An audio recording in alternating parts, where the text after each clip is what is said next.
On the craggy coast of central Italy, not far from Rome, there lies a limestone cavern that has become one of the most chilling archaeological windows into our prehistoric past. Known as Grotta Guattari, this cave was long shrouded in mystery, a gaping mouth in the cliffs overlooking the Tyrrhenian Sea. For thousands of years it kept its silence. But in 1939, and then again more explosively a few years ago, it began to speak. What it revealed was not just a glimpse of Neanderthal life, it was a mass grave, a den of scavengers, and a tableau of violence and finality. The evidence leans toward hyenas hunting or scavenging these individuals, adding a gruesome aspect to the discovery. The findings include unattached skulls, teeth, and vertebrae, alongside animal bones like elephants and rhinoceroses. Many of the bones showed clear signs of gnawing, likely by the hyenas, though it is not clear whether the animals killed them or ate them after they died.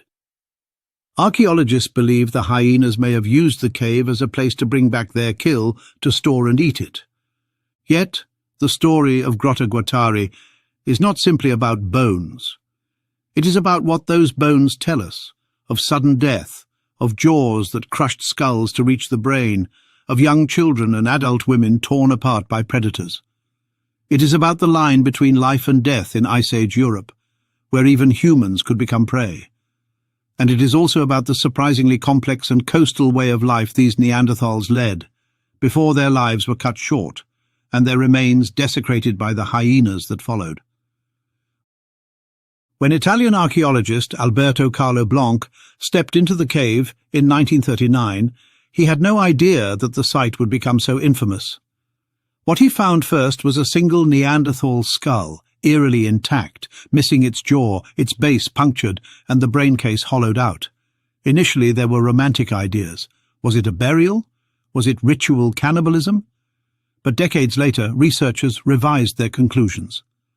The blunt trauma to the skull, the absence of facial bones, and the chewing patterns all pointed not to human hands, but to the massive jaws of Ice Age hyenas. The powerful jaws of the European cave hyena, an extinct relative of today's spotted hyena, were capable of crushing bones to access marrow and brain tissue. The Guattari skull had been dragged into the cave, chewed open, and abandoned. This was not the result of a burial. It was the spoils of a predator's den. And this was only the beginning. In 2021, Italian archaeologists returned to Grotta Guattari with modern techniques. What they uncovered was far more horrifying than the single skull found in the 1930s. Scattered across the chamber were the remains of at least 9 Neanderthals, and many of them had suffered the same fate. Skulls lay separate from their jaws. Femurs were cracked open, bones were riddled with gnaw marks. It was a massacre, frozen in time. Among these remains were 7 adult males, 1 adult female and 1 juvenile male, likely a child. The woman's bones were more gracile, the child small and fragile, but both bore the marks of a brutal end. These people were not buried. They were torn apart. The cave had served as a hyena den for thousands of years, and the Neanderthals had either died nearby and been scavenged, or worse, were killed and dragged in as prey. The skeletal fragments were unmistakable. Femurs snapped and spiraled, signs of being twisted and chewed, crania punctured and flaked away, evidence of powerful bites targeting the brain, jaws torn from skulls. In one grim case, the skull of a child was found separated by meters from any other bones. Tooth marks on the orbital ridge hinted at a hyena trying to pry the skull apart. This was not an isolated incident. The sheer number of Neanderthal individuals in the cave, all bearing similar trauma, suggested a prolonged pattern of interaction. These were not people who all died in one catastrophe. They represented a timeline of death, stretching from around 100,000 to 50,000 years ago. Over tens of thousands of years, this cave had witnessed the recurring fate of a vulnerable species, clinging to the margins of survival, and sometimes falling victim to the same brutal nature it had learned to navigate. The discovery of the adult female and the juvenile male among the 9 individuals adds another layer of emotional gravity. While most of the adults were male, perhaps representing a hunting or defense group, the woman and child suggest a different, perhaps more domestic scenario. Were they victims of a raiding hyena pack that stumbled upon a family shelter? Were they fleeing, injured, or otherwise vulnerable? Their bones tell no stories of tools or clothing, but they speak loudly through their wounds. The woman's remains were fragmented and bore bite marks on the pelvis and ribs. Perhaps the soft tissue was eaten first. The child's skull was found alone, with puncture marks around the eyes and base, suggesting the hyena crushed it like it would a smaller animal's head. There is no evidence of burial, protection, or even retrieval. Whatever social structure these people had, it was ripped apart by nature's indifference. Perhaps the most disturbing detail of Grotta Guattari is the collection of unattached skulls. These are not ceremonial skulls placed in a circle or arranged by humans. They are cast-offs, the discarded heads of beings once self-aware, now reduced to food waste. The absence of mandibles in nearly every case is telling. Hyenas often separated jaws to access the throat and facial tissue, or to strip the bone more efficiently. In some skulls, the base had been opened to reach the brain, a favoured nutrient-rich prize. The repeated appearance of this pattern, skulls without faces, cracked and chewed, turns Grotta Guattari into something close to a prehistoric charnel house.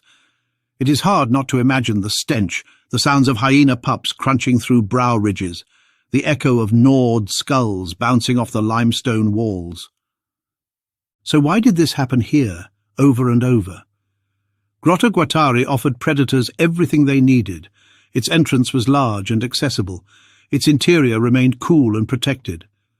It opened onto hunting paths and coastal migration routes, used not just by animals but by humans as well.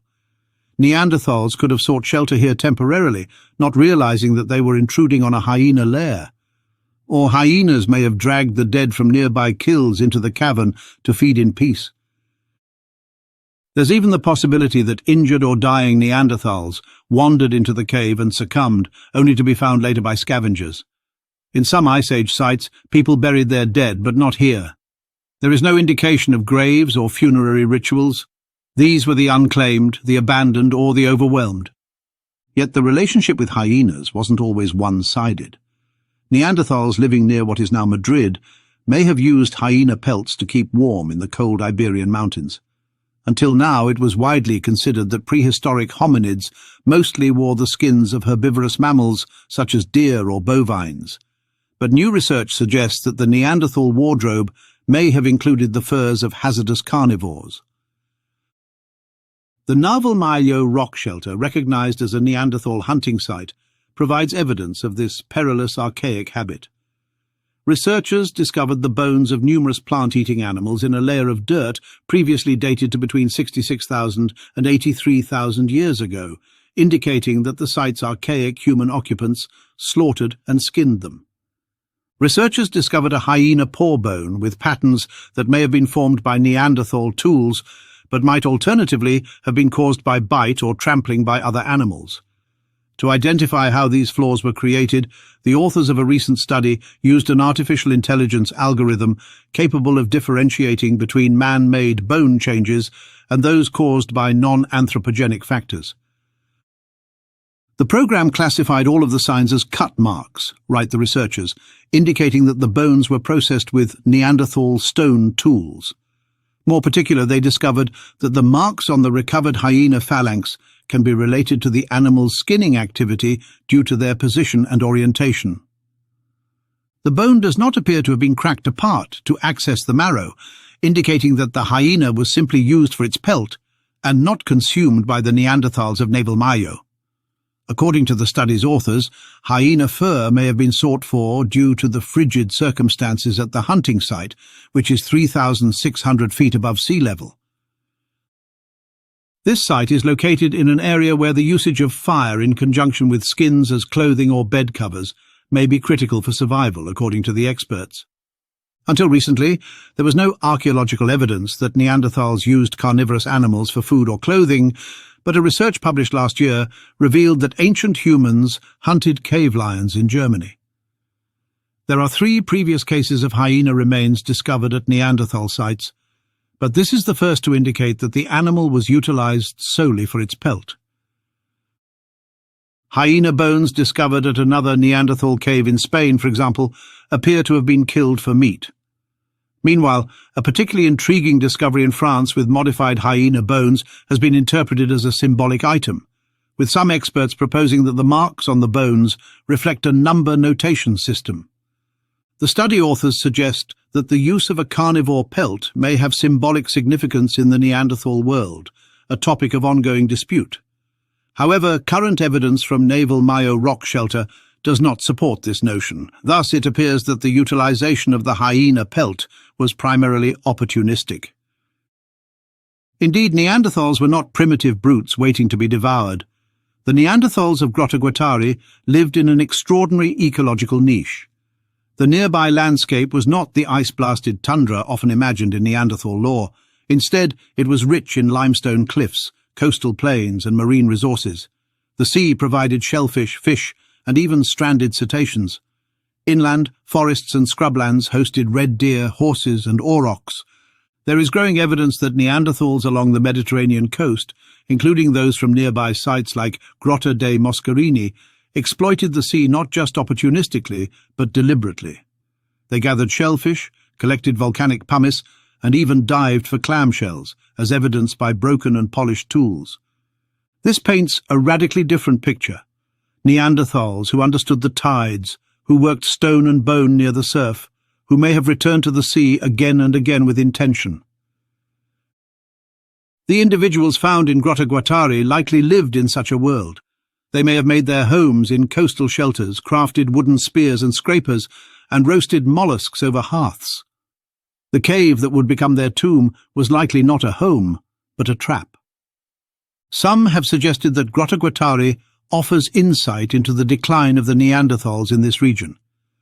By 50,000 years ago, they were facing increased competition from incoming Homo sapiens and dwindling food sources. It's possible that these individuals were part of a stressed, shrinking population, more vulnerable to predators, less able to care for the weak, more prone to injury and death, far from the protection of kin. The woman and child could represent the last survivors of a broken group, the adult males victims of failed hunts or ambush. The hyena didn't discriminate. It simply fed on what it could overpower. But what makes Grotta Guattari haunting is not the predation itself, but the sheer number of people who died this way. Today, Grotta Guattari is recognized as one of the most significant Neanderthal sites in Europe, not for its grandeur, but for its grotesque honesty. It does not romanticize the past. It does not allow for myths of noble savagery or peaceful extinction.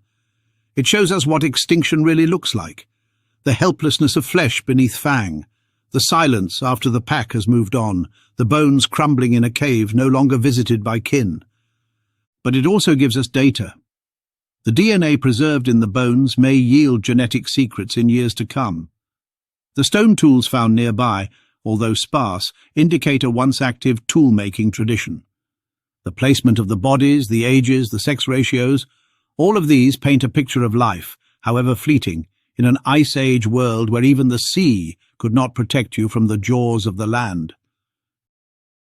Guattari Cave stands as a critical site for understanding Neanderthal-hyena interactions, with the woman and child's remains emphasizing vulnerability and family dynamics. The gruesome evidence of hyena gnawing, combined with the extraordinary discovery of 11 individuals, highlights the harsh realities of Neanderthal life. Their coastal lifestyle, including marine resource use, reflects adaptability, enriching our knowledge of their ecological niche and social structures. Evidence of hyena predation adds a gruesome layer, showing the dangers Neanderthals faced and their precarious existence. Thanks for watching, and leave a comment to let us know what you think. And please like and subscribe.